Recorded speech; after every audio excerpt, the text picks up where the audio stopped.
conferences, not only in Sydney, but also Brisbane, Adelaide, and at APAC 2013, Griffith University, ASFAR 2012, the Psych Triple D conference, oh no, that was double D, but he actually wanted triple Ds, and other conferences, workshops and seminars. Interviewed on ABC Radio twice, whole page exposés in the Sydney Morning Herald, ambassador on Channel 10 Morning Show for World Autism Awareness Day, and recipient of the Young Achievers Award 2013 from Aspect. He has his own blog with Autism Australia, is a digital media designer, and has Aspergers Syndrome. Also, for all you young ladies out there, just dying to know, yes, he is single. I present to you Thomas Kuzma.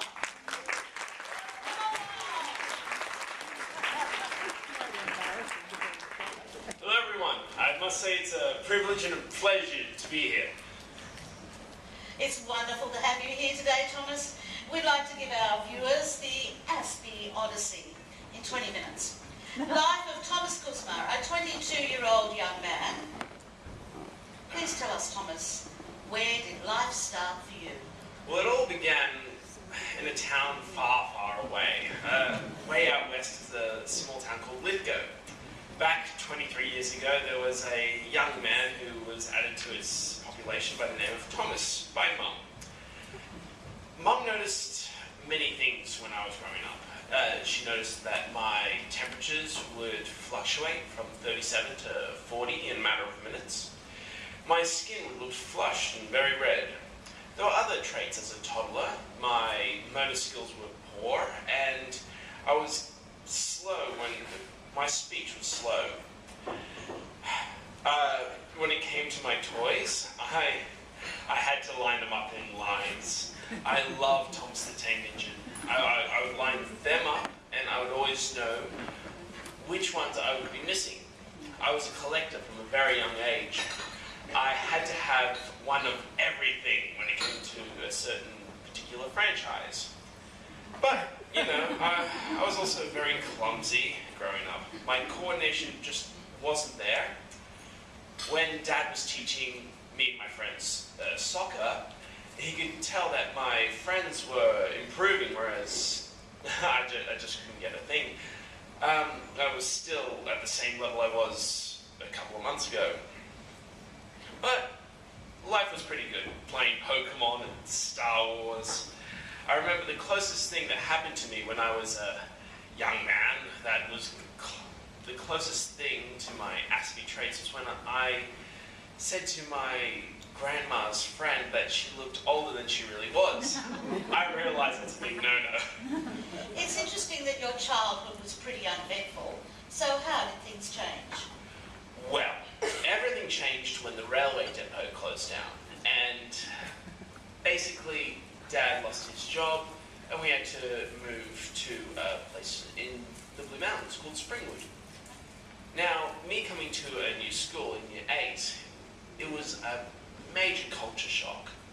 I felt like an alien landing on an unknown planet, not understanding everyone else's social cues, things like sarcasm or in-jokes. I was left out, like an exiled warrior or a cowboy without a town to call his own. The thing was for this Lone Ranger, the sad thing for this Lone Ranger was the only things I had at my disposal to fight off the banditos or the bullies was the fact that I knew where the library was and the quickest routes to get there.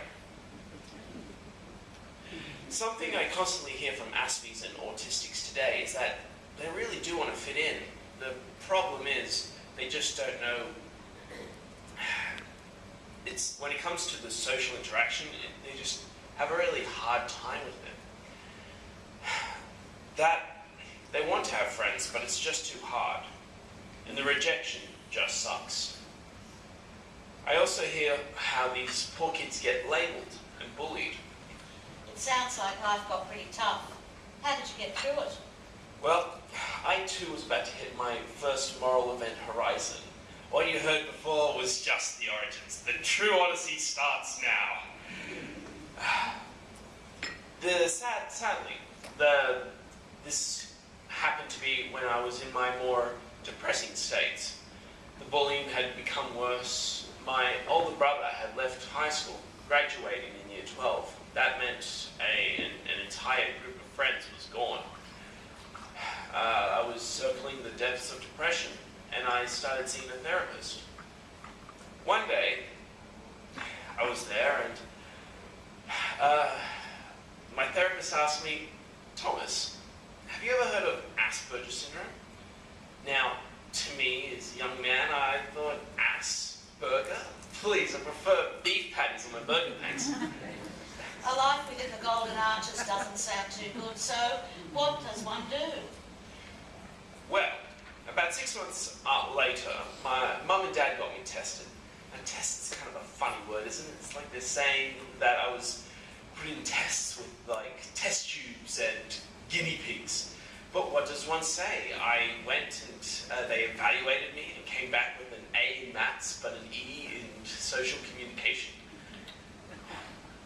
Anyway, I digress. After some vigorous tests and evaluations, I discovered I had Asperger's, or a mild form of autism. Now that I knew I had this condition, it was time to utilize these thoughts.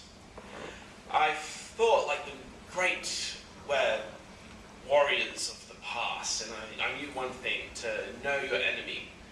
Thinking just like my bully, like the people who bullied me, I found out what makes them tick. They make fun of they make fun of someone for something that they are ashamed of. Now, I'm not ashamed of having Aspergers Syndrome. So one day in assembly, after talking to my youth coordinator, I got up in front of everyone, stood up and I said, "I'm Aspie and I'm proud." I gotta say the bullying stopped right after that. Yeah, that's good. So Thomas became this Aspie superhero. I wish. But not quite. In 2008, I was getting ready to finish high school. I was doing HSC when a lovely woman came in. I'm not sure if you've heard of her. Her name's Berinda Karp. Oh, lovely. Now, don't let the name fool you. There's nothing fishy about her. She shoots straight from the hip and doesn't cloud your mind with any false judgments. She came in and she told me, "You will not become an animator or voice actor."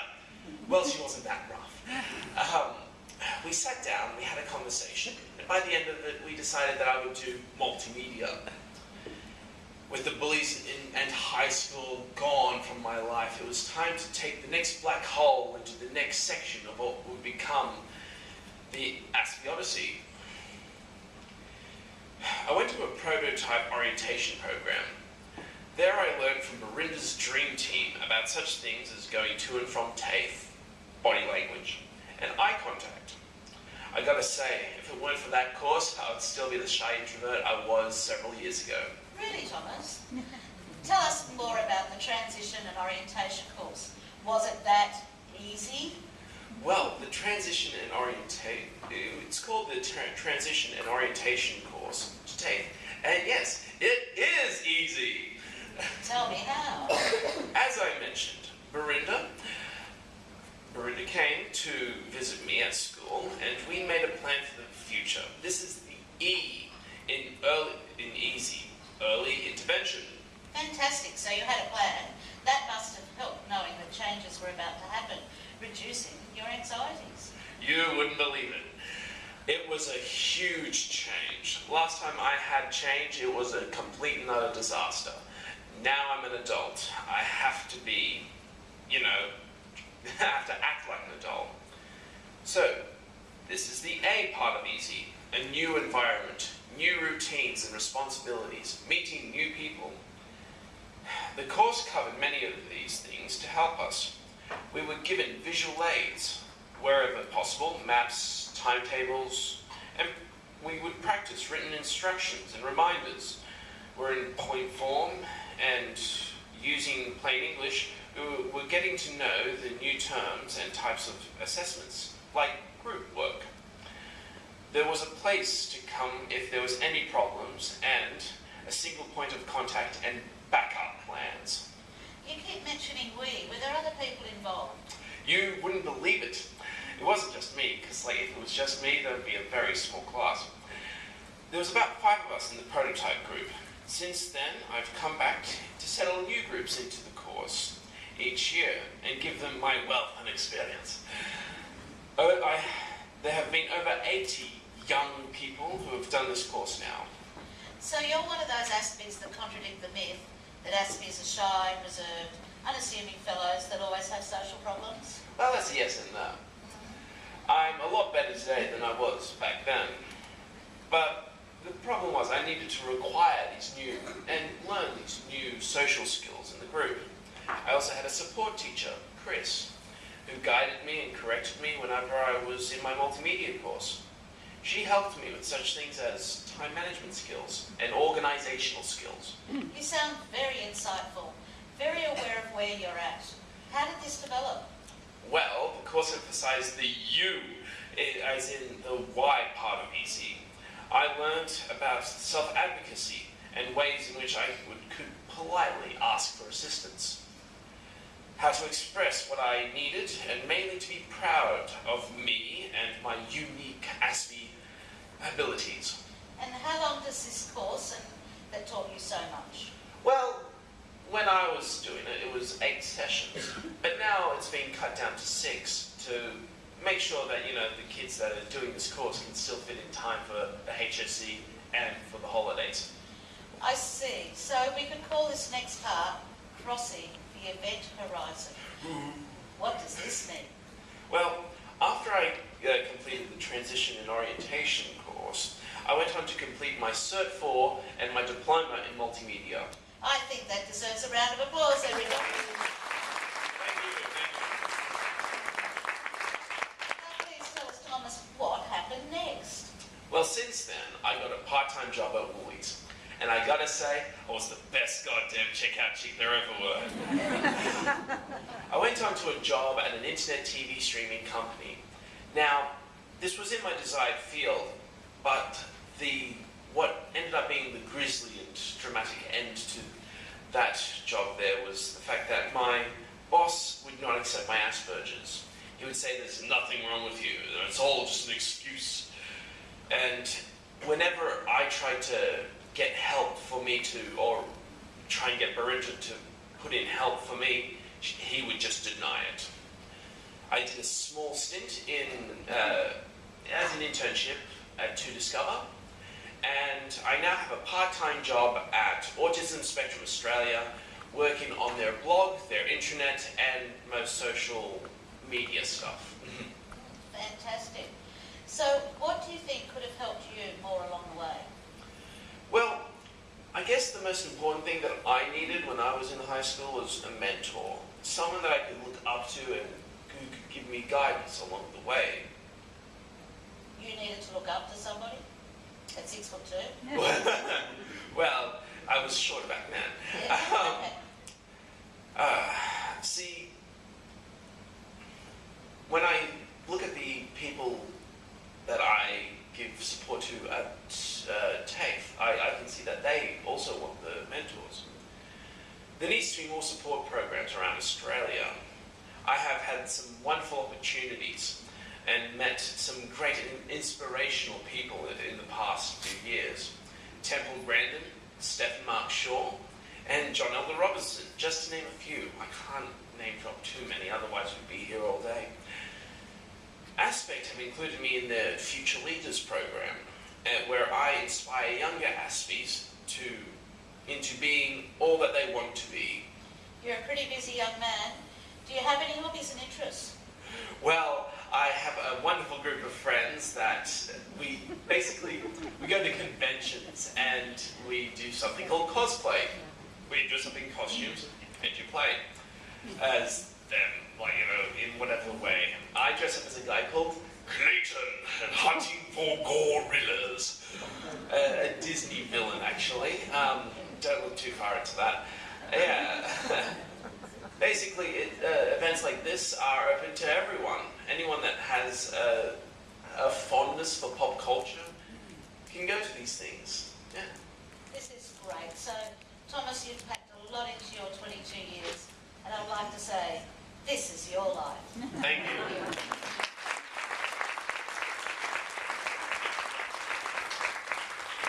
Any questions? questions. Don't worry, I don't bite. Maybe just a little. Yeah. Can I just add to Thomas's employment history? He was with a desk provider, and they put him in a part-time job at Woolies, gave him support initially and then faded out, which was really great. But then when he returned and said, I've got qualifications now, I'd like another job. Of course, the case managers have changed so many times. And that case manager was pretty ineffective and said, well, you're in a job that you should be able to do, and they left him. And when Thomas kept ringing saying, help, help, nobody went. So it was really quite disappointing that the DES didn't know what to do in this level of position. Fine if you've got intellectual disability, but knowing how to guide Thomas to his needs, which is, I've known him for a long time now, so it's taken a long time to learn that, and that's one thing I need to emphasise. You need to spend time with your students, with your clients.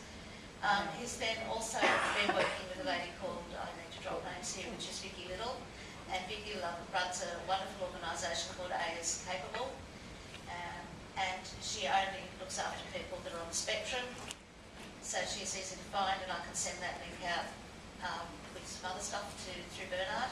Like my blog? Like your blog. And that's the other thing, sorry, I was about to get to. So what I'd like to send out to you through Bernard is my flyer for the program. We've left some printed ones out there. We need to send you a link to Thomas's blog, and that comes out every week. So it's really great. And this coming week is sensory sensitivity. Yes. Which is great. Yeah, I'm sure many of you who have someone you know who has Asperger's, that hypersensitivity is a major thing. Yeah, that's all I'll say right now. Yeah. You can read the book. Yeah, so that's really good. So the transition and orientation program I've been running in November, as mentioned. So it's just when the kids have finished school and before they're coming to TAFE. So we try and get them in that period, and that also reduces, the whole idea is to reduce their anxieties so that they know what's going to come, they know what's going to happen, they know where they've got to go. We've actually had students from Gosford, Katoomba, Campbelltown, so there's no restriction on where they live, just that they need to come to Mount Druitt for the program. And part of our orientation program, we will take them to the campus that they need to go to. So we don't have a problem going to Gosford, Katoomba or anywhere else. As mentioned in the introduction, we did do a preliminary review of this program and found we had a 100% success rate on people maintaining employment, education, uni, but staying engaged for at least 18 months. So part of the issue that I want to look at with my PhD is, why is it only happening for 18 months? Or why is actually this program working? We just know it works. So any questions from anybody? Yes? With the changes to TAFE, how safe is this program in the future? I don't know. On last night when I was doing some stuff, I actually noticed a cow jumping over the moon with a unicorn. No, I can't tell you. At the moment, we've got plans to run this year. With TAFE, if that's another whole discussion at the moment, we don't know what's happening. But please be aware that the introductory levels that used to be there, the foundation school level courses, aren't there. So students are going straight into Cert 3s, and it's really difficult. So please don't just place people or enrol them without coming and seeing a teacher consultant first, without seeing somebody to give you appropriate advice on the level of the courses. So I'd like to thank you all, and thank you, Bernard, and the committee for our opportunity today.